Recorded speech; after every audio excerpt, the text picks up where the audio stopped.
ప్రభువుకు విరోధంగా, ప్రభు మనస్సుకు విరోధంగా బోధిస్తున్నారు. ఆలోచించారా?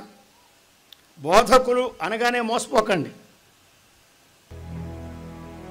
నకిలీ బోధకులు ఉన్నారు, కిరాయి బోధకులు ఉన్నారు, అవకతవక బోధకులు ఉన్నారు, బ్రతుకు లేని బోధకులు ఉన్నారు, దైవ భయము భక్తి లేని బోధకులు ఉన్నారు, సత్యమెరుగని బోధకులు ఉన్నారు, తమకు ఇచ్చవచ్చినట్టు మాట్లాడే బోధకులు ఉన్నారు, పుచ్చుకున్న సొమ్మును బట్టి మాట్లాడే బోధకులు ఉన్నారు.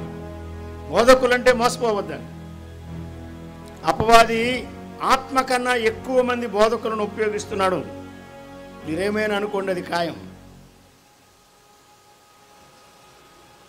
వారు ఆత్మ ద్వారా వాడబడుచున్నవారా కాదా, సత్యమెరిగిన వారా కాదా, సంఘమున్నవారా కాదా, సహవాసమున్నవారా కాదా, ప్రభువును హెచ్చించేవారా కాదా, వారి పరిచర్య ద్వారా హెచ్చరిక, ఆదరణ